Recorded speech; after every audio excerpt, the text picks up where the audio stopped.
At one point, I really did reach burnout and ended up in a psychiatrist's office. Wellness can be synonymous with needing to lead a perfect life and having everything sorted, but all of us are works in progress. Welcome to Career Relaunch, the podcast dedicated to helping you reinvent your career. My name is Joseph Liu, and I'm here to help you gain the clarity, confidence, and courage to overcome the challenges of making changes to your career so you can do more meaningful work and truly enjoy your professional life. In each episode, I feature people who have decided to step off the beaten path to reinvent their careers and do work that matters. We talk through their unique personal stories, the challenges they overcame, and the lessons they learned along the way to help you understand what it takes to relaunch your own career. In this final episode of 2019, my guest is going to discuss how she created a dual career as a psychotherapist and media brand founder. We'll discuss the challenges of wearing different hats in your career and the perspectives you can gain from losses. Afterwards, during today's Mental Fuel, I'll talk about how even the people who seem to have it all figured out are often wrestling with their own struggles. Hello from San Francisco. I'm back here in the Bay Area visiting some friends, and tomorrow I'm heading over to Las Vegas to visit my mom. But I did want to get one more Career Relaunch episode out the door, which is going to be the final one of 2019. Today, I'm speaking with Sophie Scott, the founder and editor-in-chief of Balance, leading the award-winning high-growth media and lifestyle brand into the top tier of UK publications. She also regularly advises brands on go-to-market strategies and delivers wellness workshops for the likes of L'Oreal, Mediacom, and Accenture. She's coached and mentored at every level, from students to Fortune 500 CEOs, and has completed her 5-year training in psychotherapy at the Center for Counseling and Psychotherapy Education. Now, I actually stumbled upon my first Balance magazine a couple years ago in a hotel lobby in London and was really impressed with the digestible content that I found very relatable. For example, if you ever struggled to make sense of the world of therapy, I definitely recommend you check out the May 2018 edition of Balance that has one of the best explanations I've ever seen on the various forms of therapy. I had the privilege of also meeting Sophie face-to-face last month after we recorded this chat, which I don't always get to do with all my guests, and I found her to be an especially honest and transparent person, which is always refreshing, especially in a world where people are often trying to posture or make a certain impression. I really enjoyed hanging out with her and chatting about both of our careers, and we had a really nice conversation about wearing different professional hats, managing your own well-being, and of course, maintaining balance in your work and life.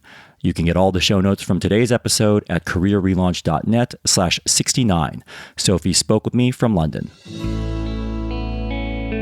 Good morning, Sophie. Good to talk with you again, and welcome to Career Relaunch. Thanks so much, Joseph, for having me and for asking me to do this. So I know, having followed you on social media, that you have been very busy lately with a lot of different things in your life and your career. And I was wondering if you could just start by telling me about what's been keeping you most busy in your career and your life recently. Absolutely. So I am the founder and editor-in-chief of Balance, which is a UK-based media and lifestyle brand, very much focused on wellness.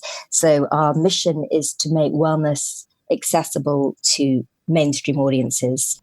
We had our latest issue out last week and a series of events that we ran in conjunction with Fora, which is a big co-working space over in the UK. So we had our Wellness Week, we had podcast lives, we did a podcast live with Emily Sandé, we did influencer breakfasts, we had sort of events every day. So it was lots of fun. You know, the business is evolving. We've just brought on a CEO, which is quite a big step for us actually, and something that I feel very excited about, not just for the business and helping the business to scale up, but also on a personal level, for me to now slightly be able to step back from running the business and focus more on the brand. I've also had my psychotherapy work as well that I juggle on a Tuesday. So you're busy with the magazine. You also are running your own psychotherapy practice once a week. Just talking about the magazine briefly, and we're going to come back to the magazine in a moment. I picked up my first copy of Balance in a hotel lobby in London, I remember a couple years ago. And it's got a very cool lifestyle take on this idea of wellness. But for those who are not familiar with Balance, can you just give a sampling of the types of topics you cover and the angle that you have the magazine take? So the first thing is we are called Balance. So we try not to be preachy in any way. None of us are perfect. So our philosophy is do your best, live well, live your life to the full. Everybody has to find their own sense of well-being.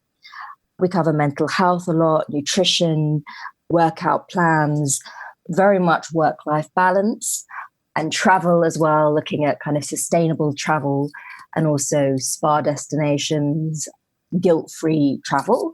So kind of combining new experiences with philanthropic endeavors. I suppose it's all the main areas that you would see across any magazine. The difference is the lens that we look through. Well, this is a show a little bit about wellness, and at the same time, it's about career evolution and career change and trying to make career choices that allow you to have a life that is full of wellness and fulfillment. I know you haven't always been a psychotherapist and the founder of Balance Magazine. Can you take me back to the days when you were involved in the world of film? I'd love to hear a little bit about that chapter of your career, and then we can move forward and talk about your own career evolution and hear a little bit more about how you founded Balance and also how you started your own psychotherapy practice. But let's start at the very beginning. I've definitely not had a linear process, a linear journey, but I think actually I've realized that that's more normal than I thought. So I started off, I went to a pretty academic girls' school and decided of my own volition that I wanted to go to drama school, which I think they were none too pleased about. And I took myself off there for a few years and actually went into the world of acting originally, which I suppose had been a childhood dream, but also very much linked to my mum, who I lost when I was a teenager. And I think I was probably playing out something that she would have really wished for herself. So I went to drama school and I went into acting for a couple of years, but I actually soon realized that I didn't derive so much fulfillment simply from performing. I felt a little bit like a kind of prop in many ways. And what I really loved was actually writing scripts and screenplays. And I also loved editing them. My sister had set up a film production company called Fahrenheit Films. And I began working with her very, very closely in script development. I also was working freelance for different film companies in the UK and also spent some time over in the States. The film world is an incredible world, but it's also a world of make-believe. Unless you have very good people around you, it can get you unstuck and you end up thinking that you're going to have meetings that are going to change your life and things are promised to you, etc. And they don't necessarily always follow through. That led me actually to deciding that I wanted a more grounded and psychological approach to things. I decided to train and to do a foundation course in counseling and psychotherapy. And I'd also done quite a lot of coaching over the years, more so on the kind of presentation skills front. And what I realized from that was that regardless of your background and your situation, what people really wanted was someone to listen to them and fundamentally counsel them and help them to get over certain restrictions, barriers that they had in their own life that were kind of prohibiting their confidence. So anyway, I came back from Los Angeles and decided, okay, I want to train in counseling, but completely fell in love with it and decided to go on and do the full 5-year training.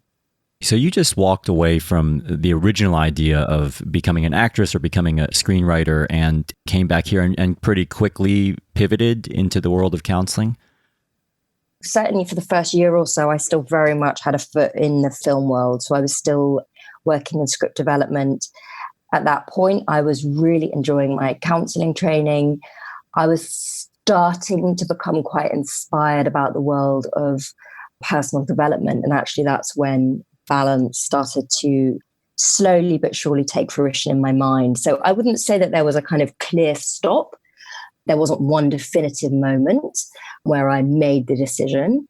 I think for a while I was juggling to the best of my ability a couple of these different things. And then through that process was able to make the best decision for my life. Now, I've been trying to figure out the best time to ask you about this, and this feels like the right moment to ask you about something that you alluded to briefly earlier. You said you lost your mother when you were a teenager. And I think when we spoke before, you said at the age of 14. Before we get into your transition into becoming a psychotherapist and the rest of your career, I'd love to just take a moment and talk about that. I was wondering if you could take me back to the moment in your life when that happened and explain exactly how things played out at that moment for you. As you said, I was 14. I was at this private all-girls school, and my mum had been ill on and off since I was very young, since I was 5. She was diagnosed with cancer and went into remission for years. And we knew that it was getting very serious. The cancer had moved into her liver and her bones. And we sort of at that point knew that it would be a matter of months, if not weeks. And my sister, to whom I'm incredibly close, who is a decade older than me, said, just go and see a counsellor. It ended up being a massively defining thing for me because, of course, now I've gone on to become a psychotherapist myself. But also the particular strain of psychotherapy which she practiced was the one that I've ended up pursuing, which is an integrative transpersonal psychosynthesis approach, very much looking at a person as a whole. I suppose inspired by, what's that Rumi quote? The wound is where the light enters you. And I suppose that's been the basis of my own experience as someone experiencing therapy, but also giving therapy. And through that process, I was able to process the huge loss that I'd experienced, which I think never leaves you. So it's very much an ongoing process, but also helped me to very much grow into the person that I am. So yes, I'd say that losing my mum has been my greatest curse, but also a blessing in so many ways, as strange as that may sound. I know this must be tough, but can you describe in words exactly what impact losing your mother so early on in your life has had on your outlook and perspectives? It may have taken away some of my fear.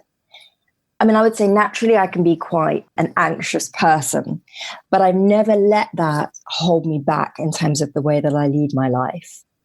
So actually, it's made me take risks, I think, a lot more than perhaps the next person.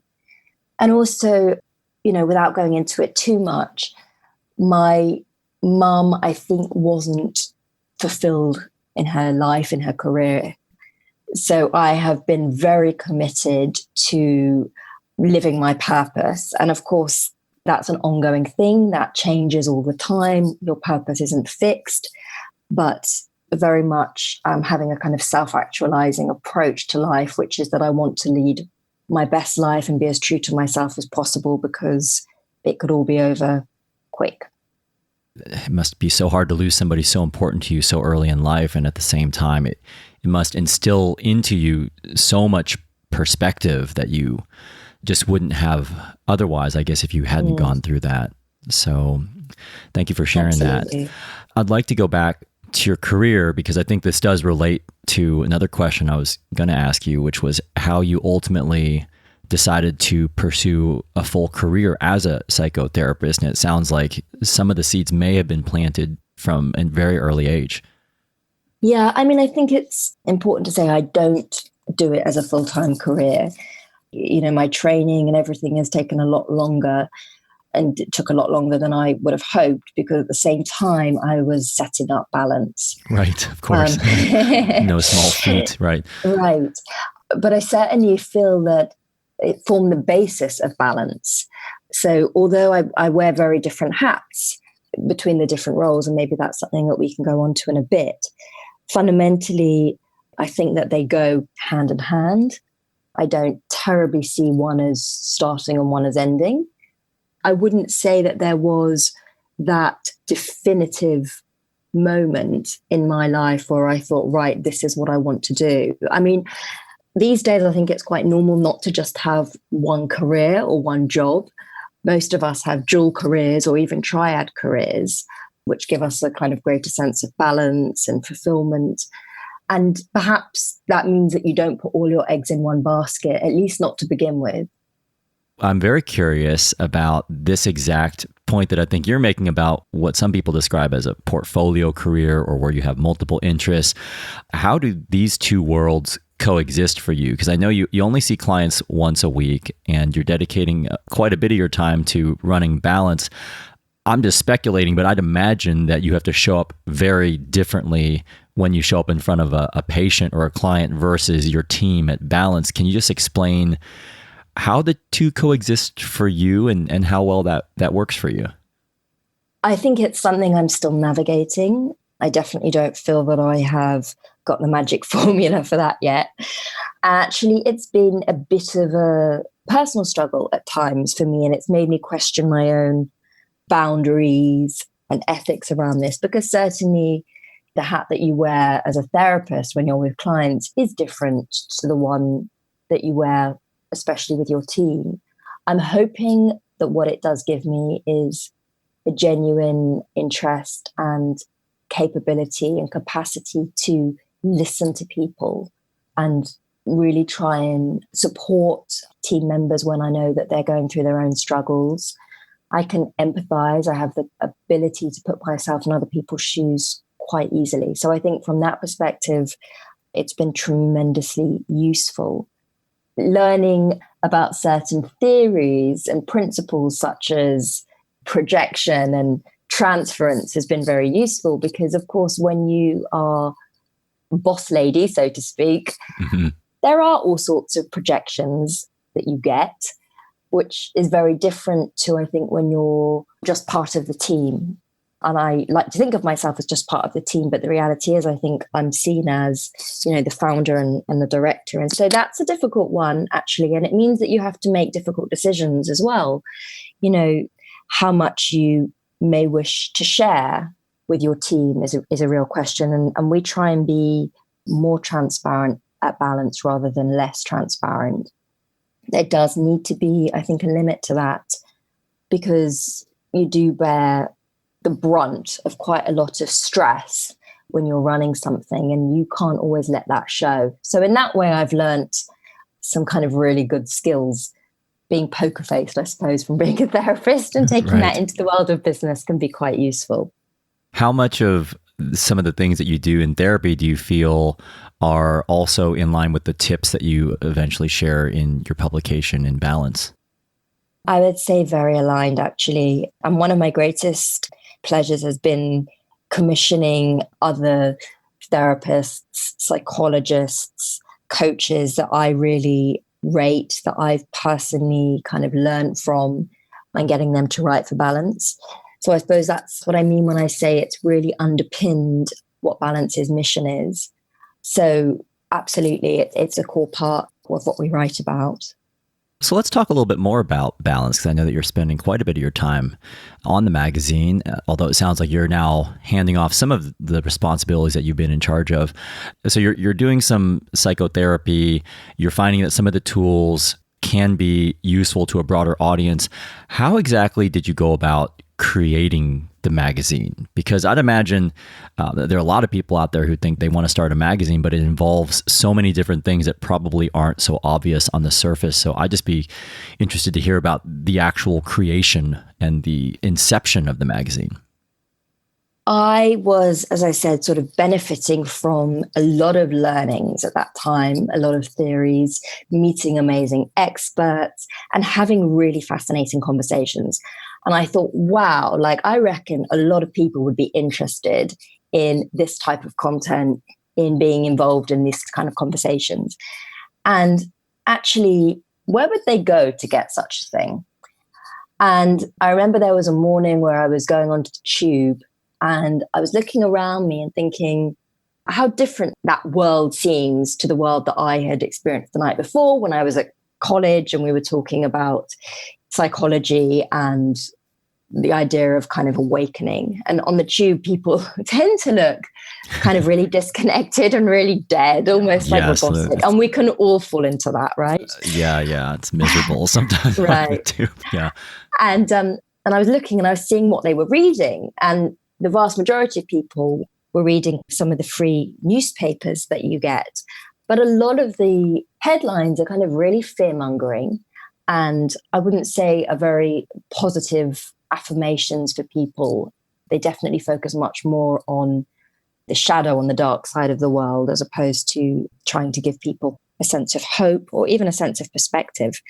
So I thought, how amazing if what I'm learning and some of the experts that I'm speaking to could actually contribute to a publication of our own that was free, that was actually going to really be of value to people and may help them to connect not just to one another, but more so to themselves. So came up with this idea originally of a free newspaper, so an alternative newspaper for London, and brainstormed names. At the time, I knew somebody who was heavily involved in the distribution side of City AM, which is kind of London's business newspaper, and basically managed to get pretty much free distribution across London outside the underground stations, you know, in those sort of boxes. I don't know if you're familiar with those boxes. Yeah, everybody, so like literally thousands of millions, maybe people are passing by those spots. Yeah. Right. And, you know, we had much smaller circulation at that time, but I felt very proud actually of the fact that I could see that the issues were going, and I was getting a lot of very positive feedback from readers, but also from brands who were saying things like, oh, we'd love to be involved in this, but how big is your circulation? Or if you were to do it a bit bigger, we'd love to back you, we'd love to advertise. Or actually, Planet Organic said, you know, we'd love to stock your magazine or newspaper, let us know when it's ready. So I shopped the concept around and ended up going into business with a publishing house who had been around for sort of 30 years or so, family-based publishing house, and they're still my business partners today. And we relaunched it as a magazine, went out there on the hustle to get kind of advertising, because all of our revenue comes from brands and from sponsorship.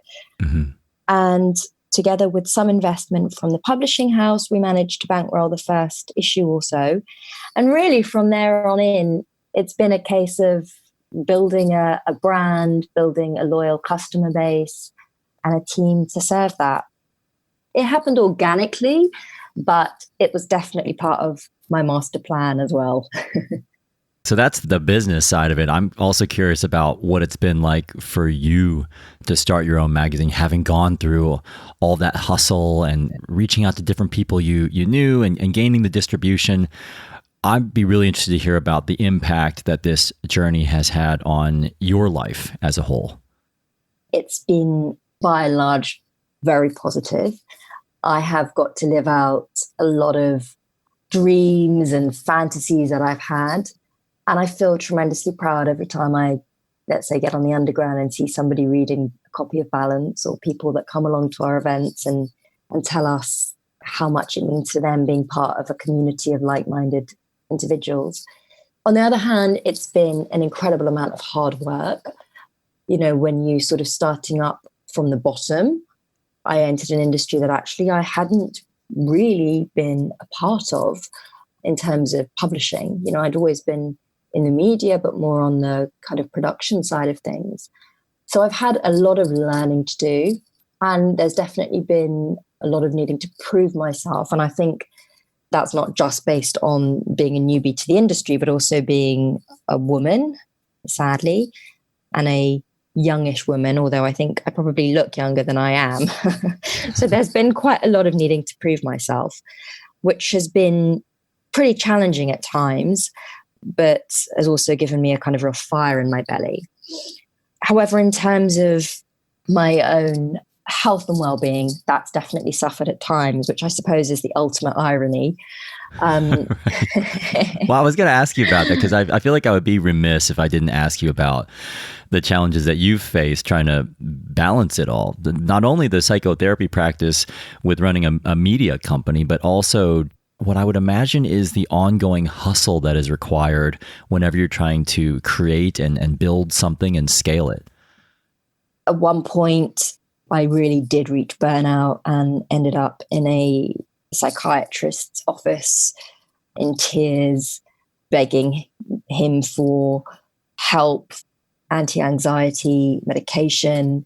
I had some CBT therapy, which really helped as well, actually, because I've obviously been in a form of psychotherapy for years and years, which works, I suppose, perhaps on a much deeper level.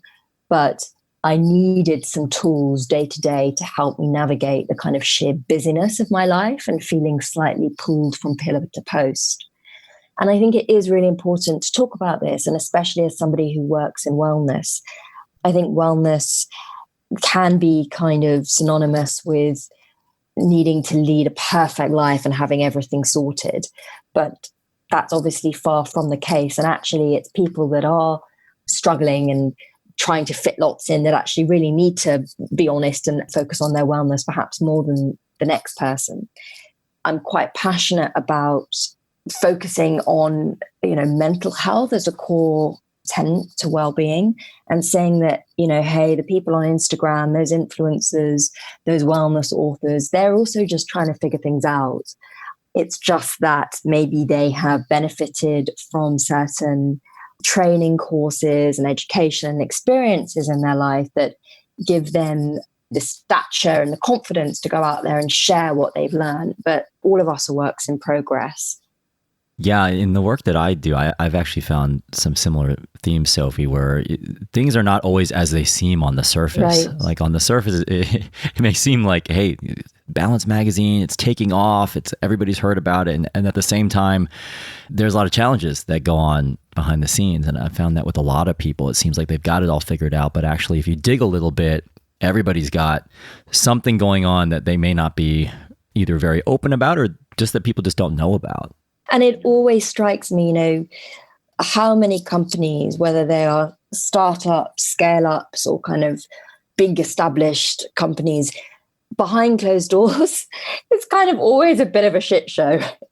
There are processes that aren't as neatly tied up as they should be. There's conflict there, conflict of vision and of purpose. So I think it's really important that we can just be more kind of honest about that and say that we're all trying to do our best. I definitely think, though, that naivety can be a gift.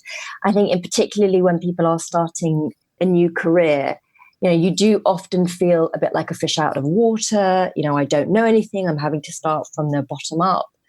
But on the other hand, you are also not having to overcome years of kind of preconceived ideas about an industry or about ways of working. And I think that's also really important to say that actually you can build something much more in the vein of how you may want to build a career or a company, because you're not coming at it with a lot of history.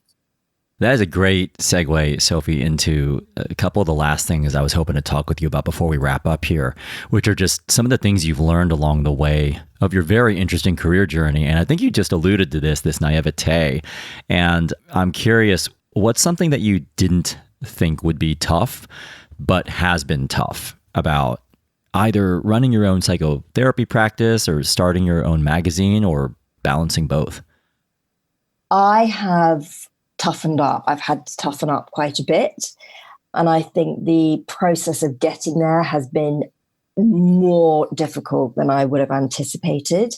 So in terms of, letting people go when they're not a cultural fit for the company, or actually just in terms of, the actual output, that's been really tough for me. But it's also been tremendous learning in terms of things that I wish I'd have known. I wish I'd have known that I wasn't a freak for wanting to change careers, and that I wasn't alone, and that actually, maybe 10 years ago it was less usual, but these days it's very typical. I mean, I think they say that you should prepare yourself for 4 to 5 careers in your lifetime. And actually, if you think of your life in chunks as opposed to as a whole, it certainly makes it less stressful. So that's very much something that I try to do these days. What about when you think back to your own life journey of losing your mother early on, to struggling with anxiety at moments, to eventually becoming a psychotherapist yourself and ultimately becoming a media entrepreneur? What's something that you've learned about yourself along the way? I have learned that I'm a lot more resilient than I realize, but also that I'm a lot more flexible and open. And I think that flexibility is really key. I always say I'm a generalist rather than a specialist, but actually that there's tremendous strength in that, in having those kind of transferable skills and being able to spot opportunities, join dots. So I'd say being a quick learner and being flexible and being adaptable. And I think that that probably does go right back to losing my mum and having to adapt to no longer being part of a kind of 2.4 family, which I was really for the first 14 years of my life. As eccentric as my family was, it was, it was relatively conventional at the same time. I've proven my adaptability to myself. And I can't stress enough how important I actually do think that is as a skill. When we hire people, it's something that I really look out for, because obviously in a startup, you don't just do one role. It's often all hands on deck. You have to be flexible, willing to learn, throw yourself in on something new. We've got to keep going, working things out, being flexible, changing with the times, changing with our evolving needs, because we're not fixed entities. It's just about making that promise to yourself that actually I'm going to keep using purpose as my primary motivator and checking in if at any point that gets lost. Yeah, that's a great tip, just to keep that as your North Star and your compass when you're dealing with some tough times. I guess last question for you, because I know you've alluded to this a couple times, Sophie, was on this topic of burnout. I know that you mentioned you went through a period where you were feeling some burnout. What do you feel was one of the most important steps that you took to manage that more effectively? I know it sounds really silly, but I went on holiday. At that point, I could only go away. I think it was for a week, but I literally just disappeared. One of my favorite lines is, "When you're tired, learn to rest, not to quit." So I would say that's been a massive learning for me. When you are burnt out, it's probably not a time to make a decision. It's a time to stop and to ask for support. And I'm lucky I have a fantastic support network around me. I would really encourage people to go to their GP before it's too late. Spot the warning signs as well. Things like headaches, aches and pains, struggling with sleep, blurred vision, all of these kind of loss of appetite. All of these things are, just to check in with yourself and notice that, and then take action. Tell a friend, tell your GP. And if you can, get some help, get some therapy. There are also plenty of amazing tools out there that are free.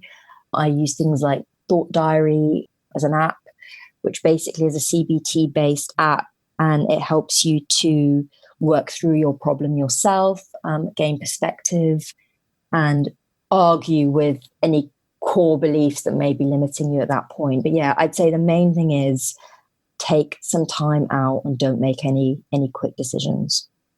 All right. Well, if people want to learn more about you, Sophie, or Balance Magazine, or even uncover some tools that you just mentioned to maintain a good balance and wellness in their own lives, where can they go to learn more?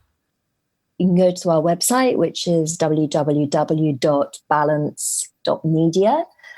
Also, please follow us across social at Balance LDN, so at Balance London. And if you want to personally follow me, although I'm not as good at posting on my own personal channels as as across Balances, but it's at sophie.b.scott. And hopefully you can find some of our content really valuable and insightful.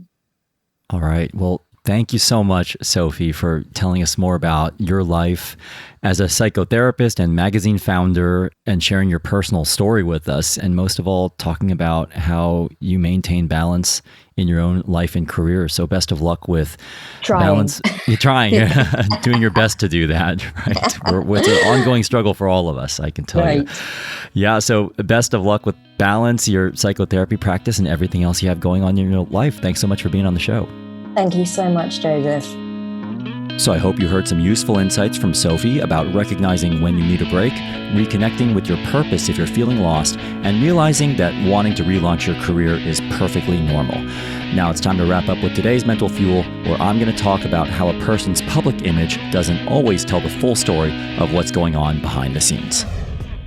Before we get to today's Mental Fuel, I wanted to thank Brand Yourself for supporting this episode of Career Relaunch. Brand Yourself offers simple tools and services to help control what people find when they Google you. To clean up, protect, and improve how you look online, visit brandyourself.com and use promo code RELAUNCH to get 50% off a premium membership. This is the part of the show called Mental Fuel, where I finish the show with a brief personal story related to one of the topics we covered today and wrap up with a simple challenge to help you move forward with your own career goals. For today's Mental Fuel, which is going to be a little bit longer because it's the last one for the year, I wanted to revisit one of the things that Sophie said about all of us being works in progress. And this idea that people often have to put on a brave public face, even though they're dealing with their fair share of personal struggles behind the scenes. And this got me thinking about how many of us, including me, either because of the work we do or the image we're trying to maintain, may feel a pressure to portray ourselves a certain way publicly. And in the age of social media, even when you know that people are normally sharing the positive highlight reel of their lives, it's still hard not to just assume that all those happy snapshots represent their entire life experience as a whole. Or you may see a LinkedIn update from a former colleague who's just landed a big promotion, or a young entrepreneur featured in Forbes or Fast Company, and you just assume that they've got their dream jobs or are pursuing their passions. And I don't know about you, but when I hear success stories, I'm happy for those people, but I also find myself creating a bit of a mental split screen with my own life, which often results in me feeling not as great about myself, especially when I don't feel like I've reached that same level of at least stereotypical success in my own career. What I try to remind myself when I engage in these sorts of tempting comparisons is that things aren't always what they seem on the surface. Now, I'm sure there are people out there who are living the dream and have everything they want in their lives and careers.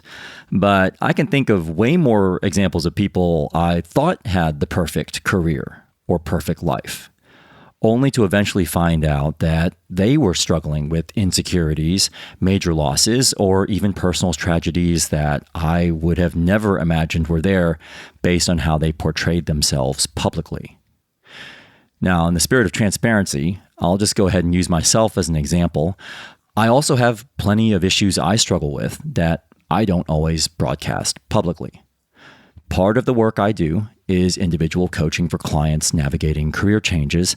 And in those sessions, we tend to get into a lot of other topics that go beyond career, like personal insecurities, lifelong struggles, family tensions, self-image, even kids.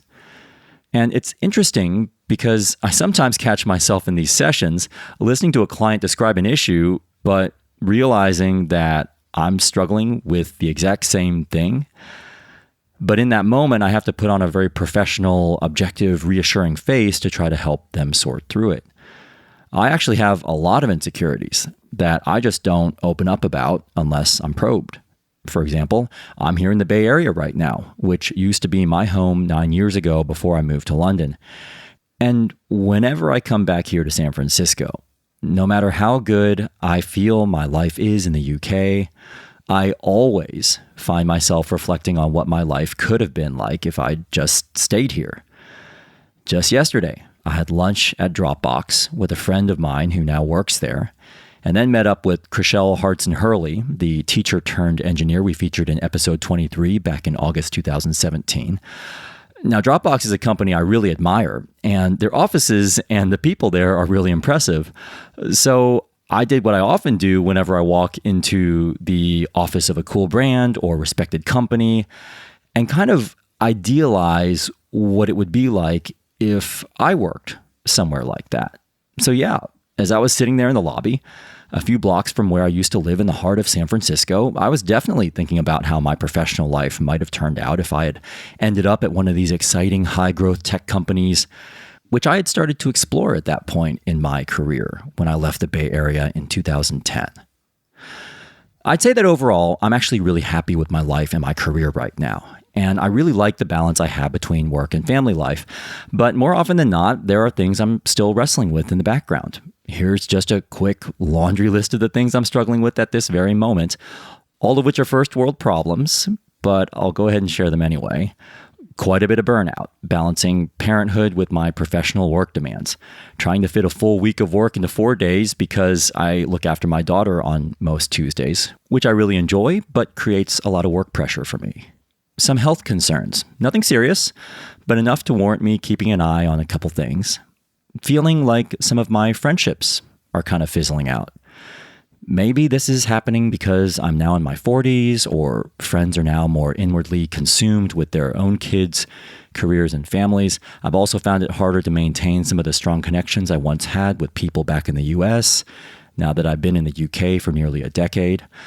I struggle with whether I'm doing enough for the various people in my family, whether I can or should give more, even though I feel like I'm barely treading water at times and don't often do things for myself.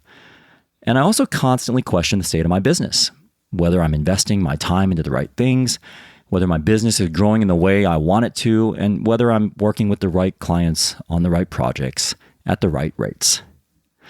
And I'm not sharing these things with you right now because I'm especially down or feeling bad about these things, but because I've gotten to a point in my career where I actually feel comfortable sharing the imperfections and vulnerabilities I have in my own life with others. And I hope hearing some of these things I'm struggling with can remind you that, especially if you're struggling with similar things, you're not alone. I actually spoke at a women's conference last month, and there was a really poignant session during the conference where someone would get up in front of the audience for 2 minutes to share what she was really struggling with at that moment. And multiple people talked about being at a breaking point, balancing work with parenthood, questioning whether they were ambitious or successful enough, being emotionally exhausted from the demands in their lives, or dealing with really difficult managers or coworkers. And I wouldn't go so far as to say I was actually happy to hear other people struggling, but I did find it oddly comforting to know that the problems you may think are unique to you aren't actually unique to you. It's a nice reminder that you're normal, that you're not doing something drastically wrong, that you've not made poor choices, that you're actually just going through the very natural ups and downs of any career journey. From the very moment this podcast started 3 years ago, one of the things I've tried to do is to normalize the emotional roller coaster you may be feeling when you're in the process of considering a major career change. And also to remind you that careers are just complicated sometimes. So it's worth investing the energy into getting it right. But that process of figuring things out can feel intense, confusing, and overwhelming at times. Which takes me to the final point I want to make here about what Sophie said about the importance of taking the time you need to recuperate and recalibrate. And that is exactly what I'm doing here in San Francisco. I'm catching up with some old friends and just going to eat some good food at some of my favorite places because they both have a way of rejuvenating and regrounding me. I hope you'll do the same this holiday season, to grant yourself some time to do whatever you need to regain your energy so you can get 2020 off to a great start. This takes me to a quote from Banksy that Sophie mentioned during our chat. If you get tired, learn to rest and not to quit. So my challenge to you as you wrap up this year is to just acknowledge to yourself that the struggles you're going through may not have to do with a bad choice you've made or approach you've chosen or skill you haven't developed or talent you don't possess. But rather that your struggle may just be a very normal part of the situation you're in, a struggle that many other people would also have if they were in a similar situation. I'd like you to cut yourself some slack. And to remind yourself you're human. You're doing the best you can with the resources and energy you have. And that's all you can do.